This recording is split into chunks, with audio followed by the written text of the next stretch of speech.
Bonsoir à tous. Le prix du kilogramme de cacao est maintenu à 1000 francs CFA pour la campagne intermédiaire de commercialisation. Campagne qui démarre le 1er avril prochain.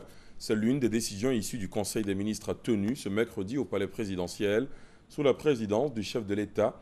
Aussi, le Conseil a décidé de baliser le champ des recherches biotechnologiques en Côte d'Ivoire. Je vous propose d'écouter à présent le porte-parole du gouvernement, le ministre Bruno Nabagné-Koné.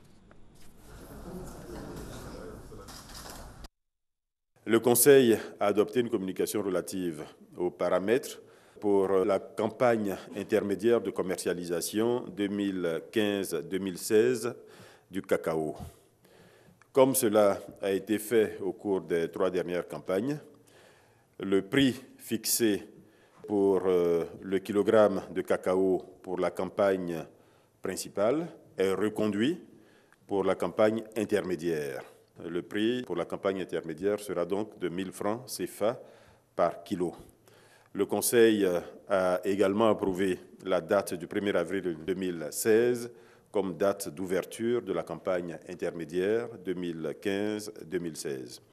Le Conseil a instruit le Conseil Café Cacao à l'effet de prendre toutes les mesures, y compris les sanctions appropriées pour le respect strict du prix aux producteurs, donc de ce prix de 1000 francs CFA par kilo qui vient d'être fixé. Les awards de l'Africa CEO Forum 2016 sont connus.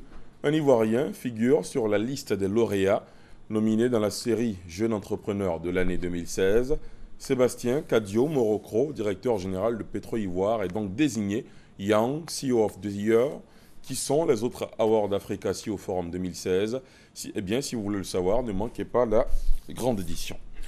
Entre octobre 2011 et mars 2016, 249 117 réfugiés ivoiriens sont rentrés au pays grâce au HCR, le Haut Commissariat pour les réfugiés. Dans le même élan, la structure prévoit le retour d'environ 32 000 personnes. Selon sa planification pour l'année 2017, elle entend aussi œuvrer pour la meilleure prise en charge des rapatriés. Le représentant du HCR en Côte d'Ivoire a fait cette annonce au cours d'une cérémonie hier mardi. À l'étranger, le Congo-Brazzaville, la Commission nationale électorale indépendante, CENI, contestée par l'opposition, a annoncé les premiers résultats partiels et provisoires du premier tour de l'élection présidentielle. Ceci donne le président sortant, Denis Sassou Nguesso, en tête de ce premier tour du scrutin avec 67,2% des suffrages.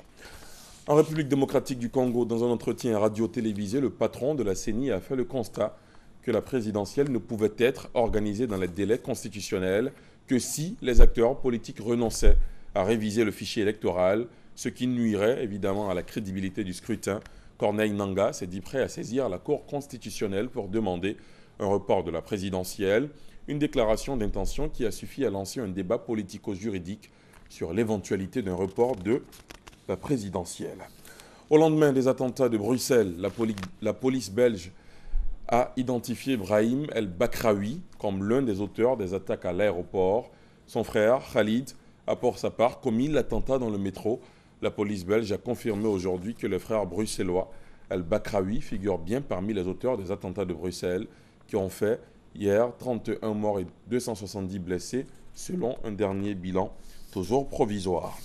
Enfin, une frappe américaine visant un camp d'entraînement d'Al-Qaïda dans la péninsule arabique, Aqaba, installé dans une région montagneuse du Yémen, a fait des dizaines de morts, annonce faite hier par un porte-parole du Pentagone.